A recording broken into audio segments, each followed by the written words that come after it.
Thank you, SafetyWing, for partnering with us on this podcast episode. Forced to work from home by your employer? Laid off or feeling depressed at home? Do you want to make money working from anywhere? We'll show you how to do it from your couch. It's time for another episode of the Work From Home Show. Coming to you from their homes in Austin, Texas and Tampa, Florida, here are your hosts, Adam and Naresh. Hey everybody, welcome to the Work From Home Show. Shout out to all our homies, homeboys, homegirls, home trans, all the work from homers out there. I'm Naresh, this with Adam Schrader. Thank you, SafetyWing, for partnering with us on this podcast episode. Today we have the internationally New York Times bestselling author, renowned Stephen Kotler on the show.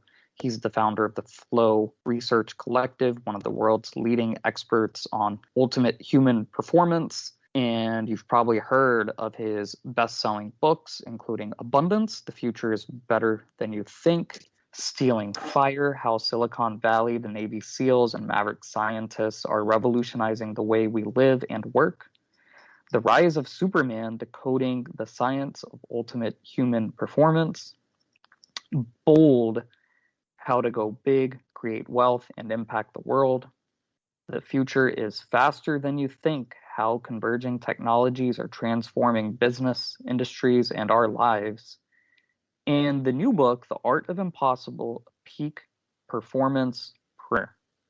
Stephen Kotler, it's truly a pleasure to have you on the Work From Home Show.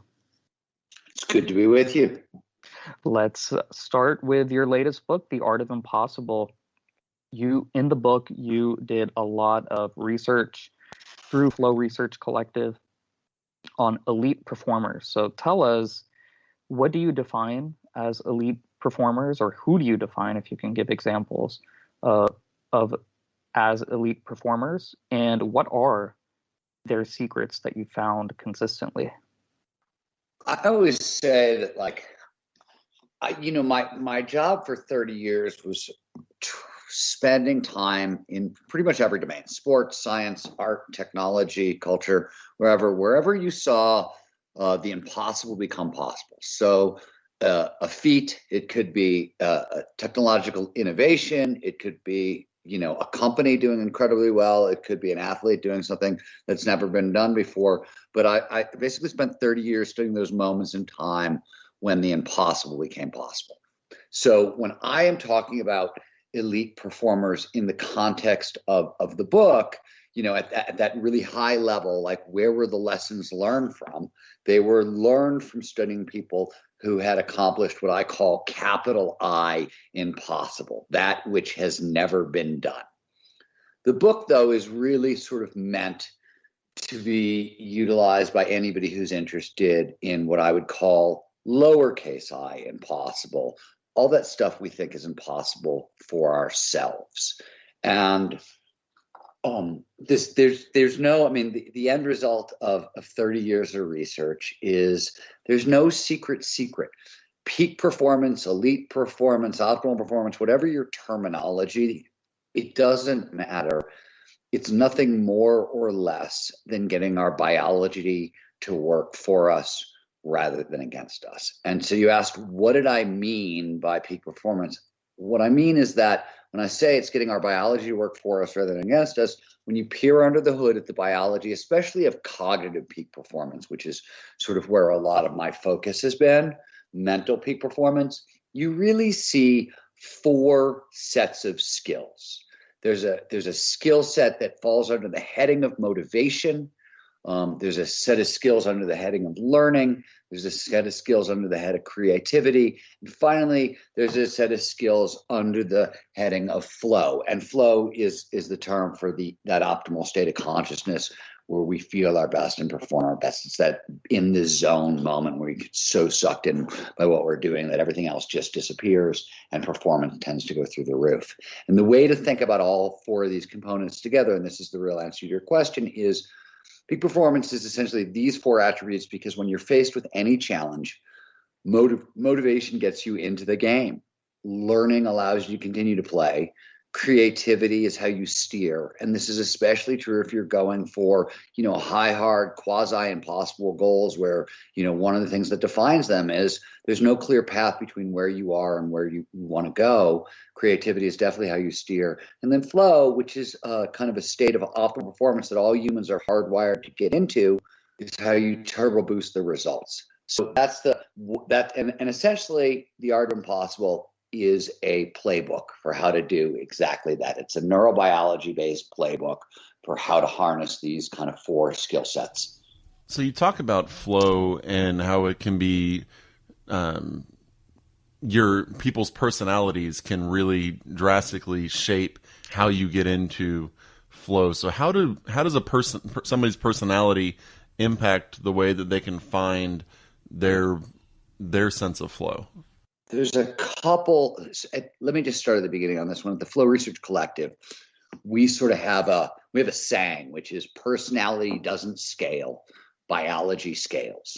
And what we mean by that is too often in peak performance and optimal performance, coaching and self-help, in all these fields, what you end up seeing is somebody figures out something that works for them and they teach it to other people. And they think that's what you're supposed to do. And the truth of the matter is what works for me, hugely unlikely that it's going to work for you. And the reason is a number of really kind of core, forget just flow, peak performance in general, core things about how you approach peak performance are impacted by certain things that are very different in personality, like hardwired traits, like where you are on the introversion to extroversion scale. What are your risk tolerances? What's your ability to delay gratification, tolerance for anxiety, all those kinds of things. You can change those things, but they change slowly over fairly long periods of time. And your risk tolerances and your introversion to extroversion levels, et cetera, are going to be very different from mine. So if I teach you what worked for me, I'm going to screw all that up, right? I'm going to miss, probably. I'd have to get very, very lucky. You'd have to be very, very much like me for it to really work. If you can go one level down, sort of below the kind of squishy psychology of personality, you can get to kind of core neurobiology, meaning stuff that is true for all humans across the board because it's evolutionarily hardwired into all of us. That's the work sort of we do. And the example from Flow that would kind of bring this home for you is we now know quite a bit about flow in terms of like the neurobiology, what's going on in the brain and the body when we're performing at our best. And one of the things we've learned is that flow states have triggers. These are preconditions that lead to more flow. And in general, the way to think about this is flow. One of the things about the state is it can only show up when all of our attention is focused in the right here, the right now, on the task at hand in the present moment. And that is essentially what flow's triggers do. There's 22 of them in total that we've discovered. There's probably way more, but that's what the field has discovered so far. And they all basically work by driving attention into the present moment. They do a bunch of different things neurobiologically. We don't have to go into that. But what is important here is all of these triggers are going to work automatically, right? They work in every human automatically. Now, which triggers are going to be best for you to use in a given situation, that is very much dependent on your personality. Some of these triggers, they're very, I'll give you an example that's really sort of simple. Risk is a flow trigger. Risk is not for everybody.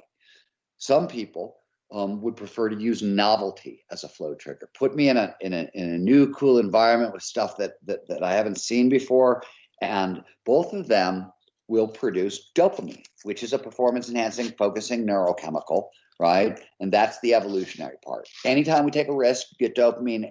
Anytime you encounter novelty, you get dopamine. This drives focus into the present moment, and under the right conditions can drive flow. But if you're not hardwired to like risks, you're probably not going to get as much dopamine from taking a risk because there's going to be too much fear in the equation. Or you may not get any at all because there's so much fear in the equation that you fail at taking that risk. Whereas, novelty is really easy for you, and you like travel and you like those environments, or vice versa kind of thing. And that's what I mean by the personality doesn't scale, right? Which of those triggers are right from you in this particular situation? That depends on your energy level, your mood, your personality, a whole bunch of individual stuff. But the fact that those triggers will automatically produce dopamine, which will drive focus, which will drive flow, that's hardwired neurobiology. None of my solutions are based on personality. I just talked for 5 minutes about how we bypass kind of that squishy level of psychology and go down to neurobiology. Which of the triggers you choose to use at a given moment, that's entirely up to you. That's just your individual choice. That's the personality part. But we don't do any personality assessments or anything like that. For the remote workers and digital nomads who are listening, this may interest you. How do you make sure you stay safe while country hopping? What do you do if you catch a bug, get in an accident, or your passport is stolen? SafetyWing offers travel medical insurance that's specifically designed for the needs of freelancers, remote workers, and digital nomads, no matter where in the world you are. They have a truly ambitious mission to create a global social safety net for anyone regardless of where they happen to be born. With SafetyWing, you're covered all over the world with one policy.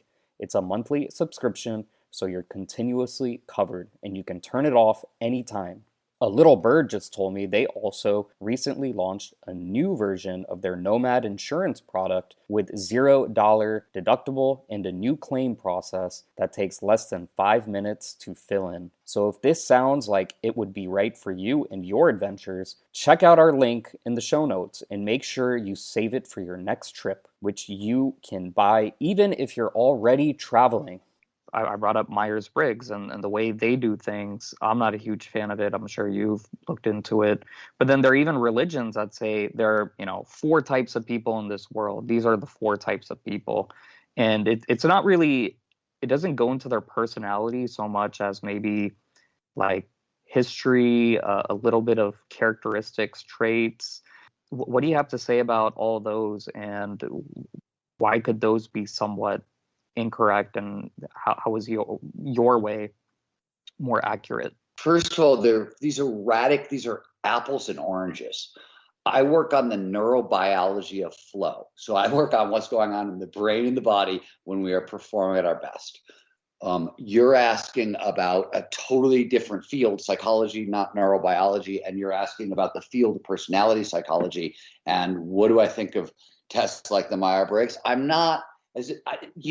People find them useful. I don't, is really what I have to say. And as far as the kind of the religions who want to split people up, and I think that's nonsensical. I think if you want to have an understanding of what is sort of shared across human beings, the field of ethology, which is the study of animal behavior, is really super interesting, because then you get to start to see, hey, all these things that we thought were uniquely human aspects of human-only personalities, oh, wow, they show up in all kinds of animals.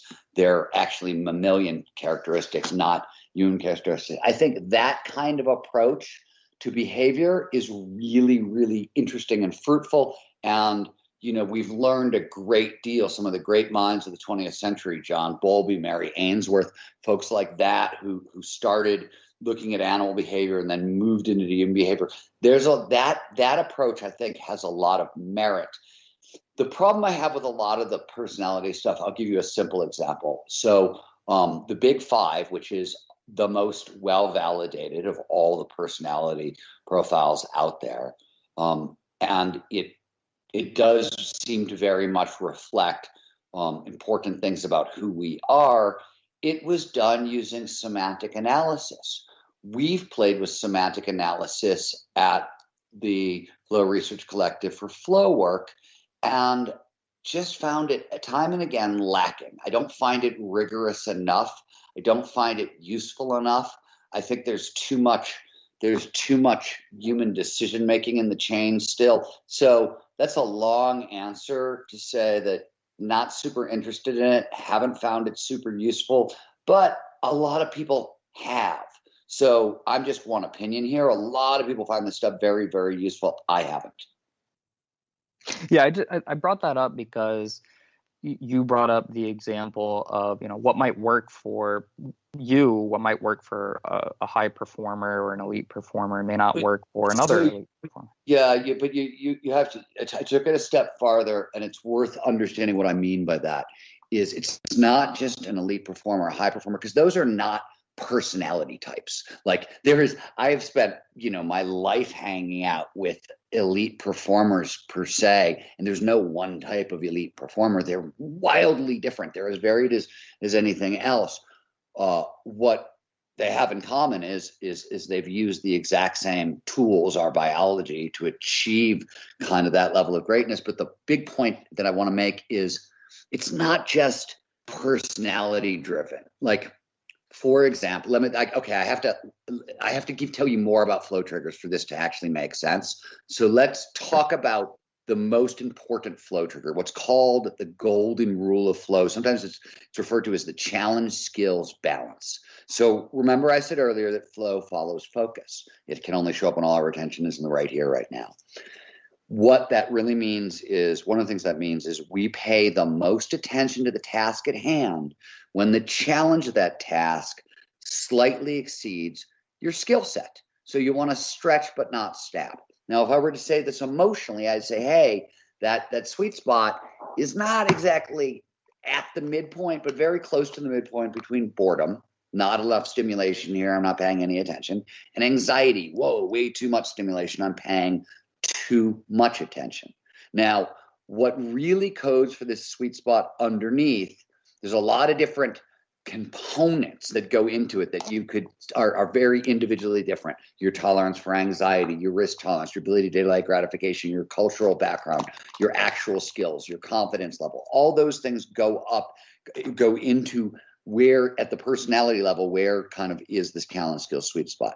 At the neurobiologic level, all that matters is you have a little bit of norepinephrine in your system, which enhances focus and sort of excitement and the ability to pay attention, and not too much, because that's too much anxiety. That produces vigilance. Now you can't stop attention, and you've given up all kinds of flexibility, and you've hurt learning. And in the middle is this challenge skills sweet spot, okay?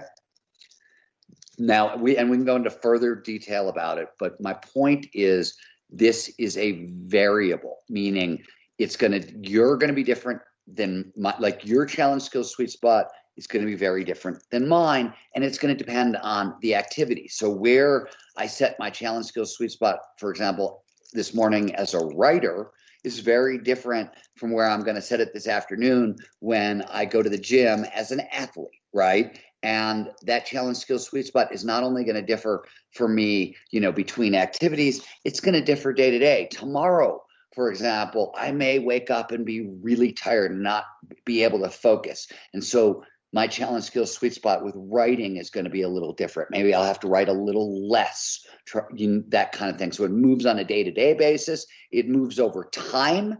And same thing with which triggers we're susceptible to. People in their 20s, their teens and 20s, they love physical risk as a general rule. As you move into your 30s, intellectual and social risks become much more interesting. This is just sort of standard human adult development, so that it's endlessly varied, not just for elite athletes and regular people. It's endlessly varied for all of us and on a daily basis. That's what I mean when by there's individual variation. The fact that if you dial in the challenge skills balance right, you're getting kind of norepinephrine and cortisol and dopamine levels right in the brain, that's conserved across all humans. Does that make sense? Yeah, you talk about how you want to start your day or your work period with like about an hour and a half of concentration to maximize flow. So in your studies, have you found, is that easier for people in general at the office where they can shut their door maybe, but have to deal with people maybe knocking or calling them, or at home, even though you have the challenges of maybe your kids aren't going to school yet, or you got TV or... Yeah, fantastic set of questions. Okay, so let me give you the overview, a little bit of the science behind it, and then let's talk about kind of the approaches. Obviously flow follows focus. We've been harping on that for a little while now. or I've been harping on that. And so, you want to create an environment for total focus. And one, I always tell people, practice distraction management ahead of time if you can. It's really hard to win the war against our devices, right? They're really sexy. They're really sticky. So before I go into a writing session, and I like to write first thing in the morning. So I do this work the night before, but I will shut down my email, shut down my messages, make sure my phone is in airplane mode. I turn everything off. In fact, I keep the lights off in my office. I get up really early in the morning and it's still dark out. Keep the lights off, and I only look at my screen in page view. So I literally just see the words and nothing else. That's me, but like I do that on the front end. And then what you want to do is carve out a period for uninterrupted concentration. And as you mentioned, there's a lot of evidence that says you should start by starting, right? We'll talk about why in a second, but like, if you don't have 90 minutes, okay, start with 20 minutes, start with 30 minutes, start with 40 minutes. The big deal here, one of the things that happens when we talk about flow is optimal performance, it's a very big shift. A lot of skills get amplified. Very importantly, motivation, grit, and productivity. Productivity, especially if in a work environment, goes up so much in flow. In fact, McKinsey, the business consultancy, they did a 10-year study on top executives in flow. And it was self-reported, so grain of salt on this one. But they went around the world over a decade talking to a lot of executives, C-suite executives and CEOs. How much more productive are you in flow was their question. The average answer was 500% more productive. That's enormous. You go to work on Monday, spend Monday in a flow state, and you can take Tuesday through Friday off and get as much done as everybody else in the office. So huge boost in productivity. So one of the things that happens here is, you're going to try to take 90 minutes of your day back. You're going to gain so much productivity from it. It's worth the trade. And let me just fill in a few details. The reason 90 minutes is really great for us is the brain has sort of a built-in slot for focus and attention that lasts about 90 to 110 minutes. In the same way, we dream in REM sleep for about 90 to 110 minute cycles. Same thing with being awake. And being focused. So we have these built-in slots for 90 minutes. And when it comes to work environments or home environments, my advice is sort of the same. When we work with organizations, and we work with a ton of organizations and companies, I always tell people, look, if you can't hang a sign on your door that says "F off, I'm flowing," you can't do this work. You have to have your conversations ahead of time. You got to tell people what you're doing. I am blocking off 90 minutes for really deep work, focus, and flow, but I'm going to be so productive that I will have more time for you later. And I think you have to, if you're working from home, you have those same conversations with your spouses, with your husband, with your kids. And you put a sign on your door, that basically says, hey, leave me alone. I'm focusing now. It is a different way of kind of being at the office than we normally are sometimes. But the amount of productivity you get back is really significant. I will say, since this is a work from home podcast, and it's a workplace, managers like to push back against this one. And I always like to remind managers, and I've studied really top performing managers as well, and they routinely say the same thing, which is a manager's job has to be high level strategy, and you should be spending a period of time for uninterrupted concentration, figuring out how you're going to manage the people you're going to manage before you try to manage those people to perform at your best anyways. So I thought I'd just toss that in. Yeah, it's interesting to me that you say those CEOs talk about how they're 500% more efficient, and yet whenever I was working in the office as an employee, I mean, if I told my CEO, hey, I need to not be bothered for 90 minutes, they'd probably look at me like I was crazy and say, well, yeah, but what if I need you? What if this needs to be done? And it's kind of like they think about that for themselves, but sometimes they forget that other people need to enter flow as well if they're going to be as productive as possible. So it's just kind of this same thing with managers. Kind of, it's like, well, what if I need Adam during his flow times because some fire comes up? It's just interesting how some people can see the benefits but be unwilling to kind of let other people, trust other people to do those things? Yeah, I mean, one of the things that flow it's becoming, it's already deep into the mainstream. And I can tell you it's deep into the mainstream simply from, we train 1,000 people a month at the Flow Research Collective, for example. And we train everybody from C-suite executives through professional athletes, through whole companies, to insurance brokers in Delhi and stock traders in London, soccer moms in Indiana, global. And the good news is, as this stuff spreads more, people are starting to realize one of the things about flow, the companies, the organizations that have been really successful at this, Patagonia, Microsoft, Toyota are three examples that come to mind. And sometimes Apple, and Google as well. They have really prioritized flow. They've sort of put it at the center of their corporate culture, and putting employees into flow is, as important as, getting employees to do their jobs. And when that marriage is there, that's when you really start to see a lot of benefits here. But it's a different way than we have done business, in huge swatches of the world. I think it's less true in creative fields.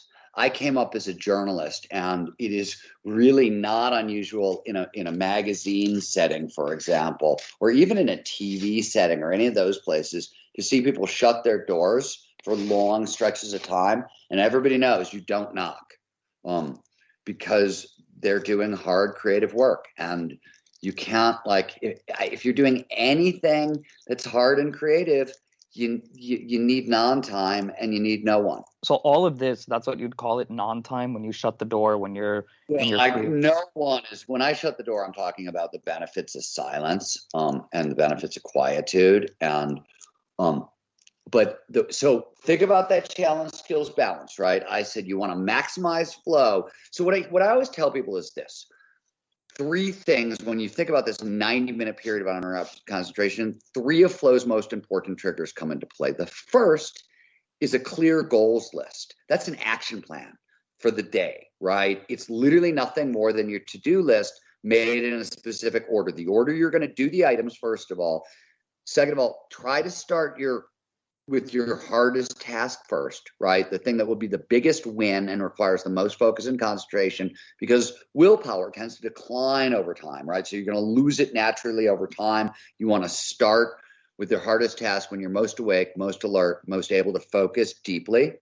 And I like to create my clear goals list the night before. Why is this a flow trigger? It's a flow trigger for two reasons. One, it tells you what to focus on. You know what to do, and you know what to do next. More importantly, your brain is always trying to keep track of what it has to do, right? It's taking up a lot of space and cognitive load. When you create an external list, it is beneficial to write the list by hand rather than using a computer, because of kind of the relationship between hand movement and memory. But if you write it by hand, you've exported it. You free up cognitive load. What this does is it liberates a bunch of energy that the brain will repurpose to pay attention to whatever you're doing. So that's why it functions as a flow trigger. So I like to start there, and then you jump into your complete concentration session, your 90-minute session, and you know exactly what you're doing, and that's what you're focusing on, your hardest task, the biggest win for the day.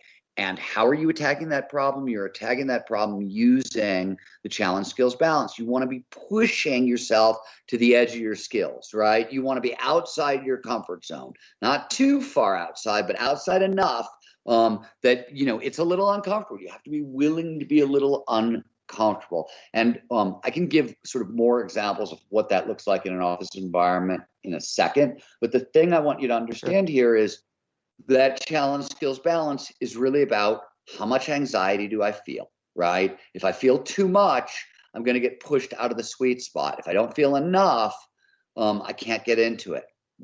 We have two major stresses on us. One in modern life, one of them is time stress.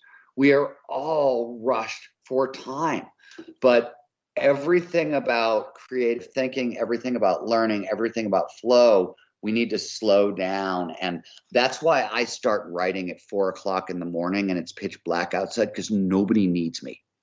It's non-time. It doesn't belong to anyone. It doesn't even belong to me. And what I mean by that is sometimes when I wake up, I try to write 500 or 600 words a day. That's right where my challenge skills sweet spot is. I can write 350 easy. 500 words, 600 words requires me to make a couple of really big transitions between some ideas. It's a little uncomfortable, right? That's my challenge skills sweet spot. But what's really important about that is I can't rush through it. Sometimes to write great sentences, I have to spend an hour, 2 hours on a sentence. If I don't have kind of built-in non-time where there's no time pressure, I can't do that job, right? So I need enough time built in to, really allow myself to, spend a long time thinking about hard sentences and hard paragraphs and transitions, and still enough time to write 500 or 600 paragraphs a day. That's what I think about when it's non-time and no one. Now, that's hard creative work. I don't necessarily think everybody needs, 3 or 4 hours of that, which is what I, start my day with. But I will say that, most people I know who work in an office environment and are good at flow, if they do hard creative work, they will block a couple of really long sessions a week, 2 or 3, where they can be by themselves for 3-4 hours at a time to do that work. So when you're talking about having that 90 to 110 minute cycle, is that something, but then you talk about blocking out like 3 or 4 hours. Are those cycles that you can do back to back, or do you need generally like a 90-minute cycle off in between? Yeah, okay, so you asked a great question here. It's like anything else, right? Focusing for long periods of time is, some of it's about practice, right? A lot of it is really about practice. I would never tell anybody to start by that. Start with 30 minutes, 40 minutes, 50 minutes, 90 minutes. I have built up over time to these 4-hour sessions. But even with those 4-hour sessions, I'll take 5-minute breaks every hour or two, just to like walk outside, stare at the sky, stuff like that. So even it's not total and complete. I just, when I kind of break away, I never, ever don't do things that will trigger an emotional reaction of any kind. So I never get on social media. I rarely check email, nothing where like there could be the emotions of either time stress or anything else going on, because those emotional reactions will really break my focus. So that's the only thing I do when I sort of break it up. Well, you talked about how you wouldn't recommend doing this long stretch for people to when they get started. That is getting started. A lot of people aren't comfortable with silence, aren't comfortable just, being by themselves, not checking their email. So what are some of the things you can do to kind of get yourself comfortable with and give yourself permission in a lot of ways to actually take this time to do the things? I mean, you probably think, yes, I should, set aside time. Look,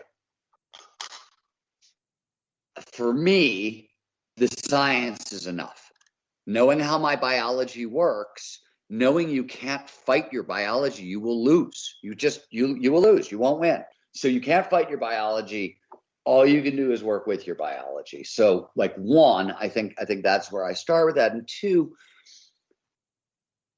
people have a kind of pretty strange misunderstanding, which is it's easy to come to, but it's a pretty strange one when you actually understand how we work, about what peak performance requires. And I wasn't any different. Like, most people tend to reach for grit. Oh, I'm gonna dig it. I'm gonna keep going. I'm never gonna slow down.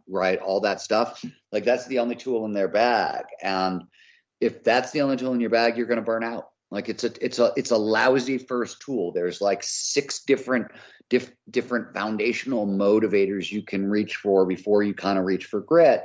Is part A of that one. And part B is active recovery is built into all peak performance. So for one reason is flow is sort of a biologically expensive state to create. So if you're spending more time in flow, you're getting a ton done. But you also have to recover afterwards, and you have to build these long switches in for uninterrupted concentration. And here's the truth. 2 things about flow work and peak performance work that I think are really worth pointing out. None of the stuff that I do is particularly sexy, right? If you go into a bar on Friday night and you start bragging about, oh, I'm working on flow in my life, and I got a clear goals list, and then I've got this block it's not going to get you laid, right? Like, it's just not sexy in that way. It's just not that way. It's and that's often troubling for a lot of people these days, because they like things whiz bang, and they like technology or substances or biohacking this, and this is none of it. These are really just foundational kind of psychological tools with biological underpinnings. It's the first thing. And the second thing is, I can't prove to you that you're going to be 500% more productive in flow. That's a ridiculous increase in productivity. I mean, I've written 9 different books about flow, and it's impact in different domains. So there's plenty of books about flow in business and how much it can do. But until you go out and prove it to yourself, you're not going to believe me. So I can't prove that. I can tell you what the science is, and then I can tell you to go out and run the experiment in your own life, figure out what it's like to get a little more flow in your life, figure out what it's like to get that boost in productivity that comes with it. And then we can have a conversation. But if you want to have a conversation without doing the work, I can't help you, and you weren't serious about the work in the first place. We've got Stephen Kotler on the show. He is a #1 New York Times bestselling author of multiple books. Stephen, I want to shift the discussion as we run out of time here to talk about some of your other books. Let's start with Abundance, which you wrote with Peter Diamandis. In that book, you predicted 9 billion people having access to clean water, food, energy, healthcare, education, and everything else that is necessary for a first world standard of living, thanks to technology and innovation. When do you think this will happen, and what will be the technological innovation? So, that's not exactly what we said, and the difference is key. What we said is, hey, right now, thanks to exponentially accelerating technologies, and when we wrote that book, I believe there were 9 categories of technologies that were accelerating along exponential growth curves, right? This is the same as Moore's law. It's doubling in power on a regular basis, much in the way that computers kind of double in power every 18 months, which is Moore's law. There are, once technologies go digital, once you can program them in the ones and zeros of computer code, they jump on the back of Moore's law and they start accelerating exponentially. The technology is moving along this curve: AI, robotics, bionics, digital currencies, synthetic biology, etc. Give us, humanity, the power to tackle the world's grand challenges. It gives us the power to tackle energy shortages. We have the power to create a world of abundance, which is what you were talking about. We did not say this is automatic. We said, hey, we have the technological power to do this, but it still is going to require the largest cooperative effort in history. And both of us believe that it's not just human beings like working together using these exponential technologies to solve these challenges. We believe it's human beings at their very best, meaning in flow, utilizing all the tools of peak performance, working together to solve these challenges. So that is a thesis that I still holds as valid as it was then as now. The technologies are here. They're as powerful as ever. I mean, the fact that we had so many cures for COVID in the most ridiculously short period of time imaginable over the past year is, proof of this alone. That this is AI impacting drug development, impacting healthcare. You know what I mean? Like at a scale unlike and at a pace unlike anything we've ever seen before. So, and it's gone wide and it's democratized and that sort of thing. So that's exactly what we were talking about. That's just one random example. I think that still holds true. The technologies are the same. There are any technologies that are accelerating exponential growth curves, and the promise is the same. I think I will point out that it doesn't it doesn't have an automatically part is the part that nobody hears. They don't like the fact that there's a lot of personal responsibility baked into this. And I think like the big point of abundance and the big point of all the flow work is it puts like a great and terrible burden on each and every one of us. Like this is a massive amplification and performance that's available to each one of us. And these are the most potent technologies in the history of the universe. And we could put these things together and use them to solve most of our grand global challenges. And we're not. Okay. That's what the book really focuses on. This is a definite aside, but whenever I was reading up about you and reading your bio, it says you once flew a MiG-17 Russian fighter jet. Two things. One, how did you get that experience? And two, can you tell us a little bit about it? Because it sounds awesome. Yeah, it was an amazing thing. Okay, brief background. I spent a lot of time studying the neurobiology of so-called spiritual experiences, so-called mystical experiences. Flow can sometimes make people have out-of-body experiences and have a lot of kind of similarities to near-death experiences. And we understand the biology, the kind of what happens in the brain that causes a lot of those experiences. I also want to point out that the very early work on out-of-body experiences was done in fighter pilots. When they first created, I want to say it was stealth fighters, U.S. fighter pilots kept crashing the planes. They would fly them into G-lock, gravity-induced loss of consciousness, and meaning they would pull too many G's, blood would rush out of their head, and they would black out. And there was a guy named James Winner. He was charged with solving this problem, and he spun in a centrifuge in Texas like 1,000 fighter pilots into G-lock. And in the research, he started to figure out that right before they went unconscious, they were having out-of-body experiences. And if they kept spinning them, those out-of-body experiences were starting to become or share a lot of the classical symptoms of a near-death experience, okay? So this research had been done and for a while, and I had thought to myself, oh my God, that's so fascinating. Now, fast forward 5 or 6 years, I'm in San Francisco, I think, and a friend of mine who's a publicist calls me up and he says, dude, do you want to fly in a MiG?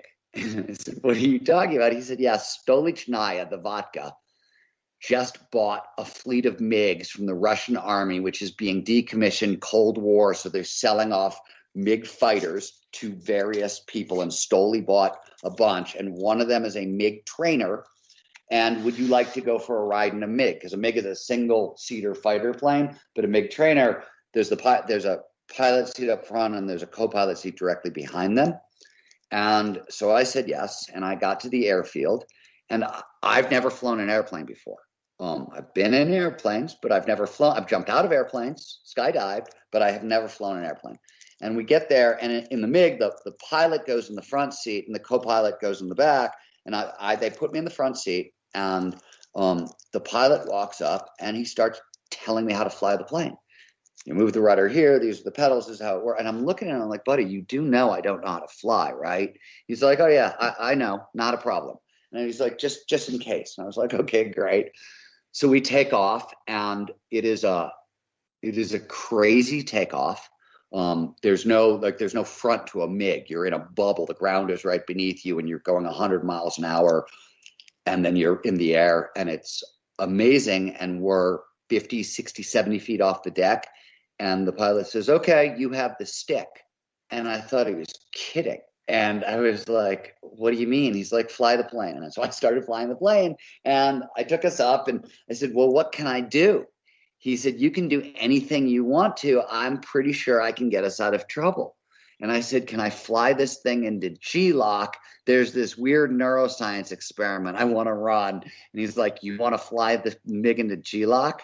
And I was like, yeah, I want to try. He's like, all right, have at it. So I started barrel rolling and looping the plane. And a loop in a MiG is maybe the hardest thing ever, because you basically you go like 12,000 feet straight up, and then you point the nose at the ground, and then you pull the throttle back and accelerate into the ground. And when you're right at the moment you think you're going to crash, you yank back on the stick as hard as you can, and it loops the plane, which is also how I flew myself into G-lock and lost consciousness. And Yes, as you start to lose consciousness, it is the experience of moving down a long, dark tunnel into the light. So I did have that experience. The experiment worked. I did fly a MiG fighter jet into G-lock, not knowing how to fly a plane, and it was really cool. But if you've not experienced really high G forces before and you decide, like, go out and pull 9 Gs, you're going to be sick for a month. I didn't know that. I've messed myself up so bad afterwards. I was really ill. Well, I would also characterize you not just as a New York Times bestselling author, but as a futurist, given the many different books that you've written. Just curious to hear some of your futurism predictions. How do you think we're going to be raising our kids, governing our nations? How do you think Fortune 500 companies are going to evolve based on what you discussed with artificial intelligence, robotics, virtual reality, etc.? I don't have a short answer for that, right? In all honesty, the future is faster than you think. I tend not to be a futurist, meaning I don't like to make predictions. I like to talk about what's going on right now. In the future is faster than you think was the only time I've ever we looked 10 years into the future because we wanted to give people an idea of what happens when individual exponentially accelerating technologies collide. And so this is the prediction I'm going to leave you with, because this is the one in there, which is Ray Kurzweil, who wrote The Singularity is Near and has been the very best, the most accurate futurist in he uses exponential growth curves and the math to basically track technologies. And he's got a very, very high hit rate. And according to Ray, at current rates of exponential development, because we're now starting to see individual lines of technology, AI, bump into other lines of technology, robotics, bump into other lines of exponential technology, material science kind of thing, right? And when you see these overlapping and intersecting exponentials, you tend to get a whole is greater than the sum of its parts effect. So it speeds up the acceleration. And Ray has predicted we're going to experience 10,000 years of technological change over the next 80 years. To put that in context, Ray thinks we're going to go birth of agricultural to the Industrial Revolution twice in the next 80 years, which means we're going to experience roughly 100 years of technological change in the next 10 years. So think back to 1921, fast forward to now, think about all the technological developments, and then pack that into the next 10 years. So I don't have predictions for you other than it's coming at a blitzkrieg pace, and I think everything is going to change. And what I hope is that, we learn to cooperate at much bigger levels than we ever have before, because I think that's really how we go after and solve grand challenges like species die-off and global warming and poverty and, water scarcity and things like that. That's Steven Kotler. Steven, your books are all available on Amazon, and your website is stevenkotler.com. That's StevenKotler, stevenkotler.com, and also the Flow Research Collective, which you founded. The website is flowresearchcollective.com. Steven, any final thoughts you would like to share with our listeners, or anything else you want to promote? The only thing I want to share with your listeners that's kind of worth knowing is I spent 30 years kind of studying people who have done the impossible. And I just want to point out that nobody I met along the way, everybody I met did extraordinary things. None of the people started out extraordinary. They just sort of started out like you and me. And it was proper application of a bunch of tools and techniques. We now know those tools and techniques. They're sort of laid out in a playbook form in The Art of Impossible. But the thing going into this that I'd like to mention, and the last thought to leave you with, is that one of the big lessons in all this work is that human potential and our potential is invisible, and it's invisible especially to ourselves. One of the reasons is we only find out what we're capable of by pushing ourselves to the edge of our skill level, into that challenge skill sweet spot, snapping into flow, letting the state do its work and massively amplify all aspects of performance over and over and over and again. That is how we find out what we're actually capable of. But on a really like simpler, smaller level, the research is really clear. And this is not my work, it's Adam Grant's. But we don't actually know what we're going to be good at or we're going to like until after we try it. We can't even predict it. And we can't even do this when it's like really adjacent skills. You could ask LeBron James, hypothetically, LeBron's never played badminton before. You could ask LeBron if he thinks he's going to be a good badminton player. And he literally can't answer the question. He doesn't know if he's going to be good and he doesn't know if he's going to like it until after he plays. So I think that's true for all of us in every situation. So we really don't know what we're capable of, but the research shows we're capable of so much more than we can imagine. And that's my final thought. That is a great final thought, Stephen Kotler. Thank you for joining us on the Work From Home Show. Listeners, check us out at www.workfromhomeshow.com. That's workfromhomeshow.com. Email us if you have any thoughts about this interview. hello@workfromhomeshow.com. Leave us a review on whatever podcasting platform you utilize to listen to us. Follow us on social media. We're everywhere. Stay safe and don't forget to get travel insurance if you're hitting the road soon. I recommend SafetyWing. I've linked it in the show notes. And until next week, keep on working from home.